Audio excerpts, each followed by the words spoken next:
Rob from MB Quart. Today we're going to be installing the extreme audio pods on this Polaris RZR. Let's get started. All of our installations are designed to be very simple to install. So all you're going to need is a pick, a Torx wrench, screwdriver, a set of Allen keys, and some basic hand tools. Before we mount the speaker to the roll bar, let's go ahead and set the orientation of the mounting angle. Go ahead and loosen up these bolts.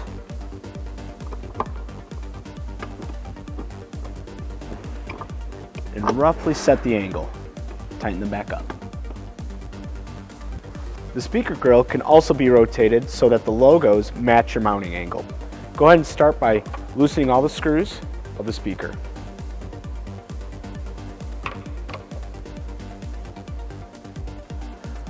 Once you've loosened all the screws, gently remove the speaker grill from the body,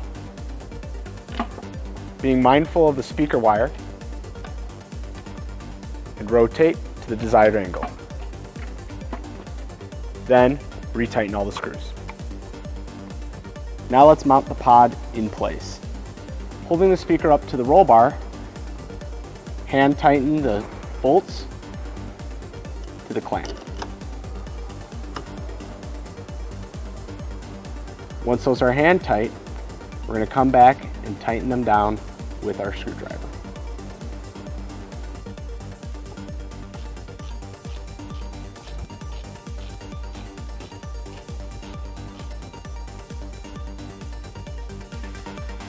For all our installations, we always recommend that you use the Polaris Ultimate Harness. This allows us to have a plug-and-play connectability for all of our audio products. Let's start with the accessory wire. Put that on and hand tighten the nut, power connection,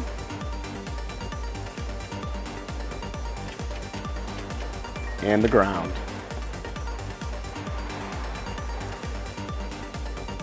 And hand tighten with the socket. Now that you've pulled the Ultimate harness through the roll cage, let's go ahead and connect both parts of the Ultimate harness together. Keep in mind the color coding of the wires when you make all these connections.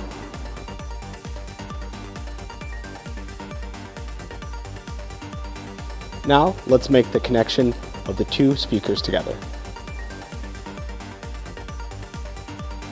Make sure you hear a snap and check if they're secure. Once that's done, wire tie the cable to the roll bar.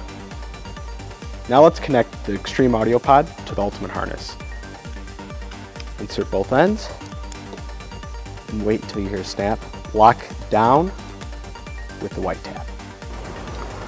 Before your installation is finished, you're going to want to know how to change your illumination from red to blue or to have no illumination on your extreme audio pods.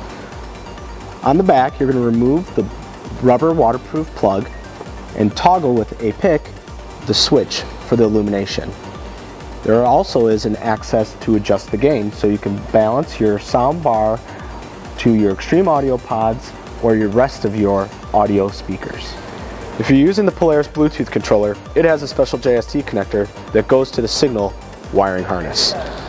If you're using an aftermarket head unit, you have to get the special JST to RCA plug that will connect to your aftermarket head unit and then go to the signal wire. Now let's make the signal connection. Insert both ends until you hear a snap. Make sure they're secure. That's it. Now you're ready to ride. Stay tuned for more videos from MB Quart.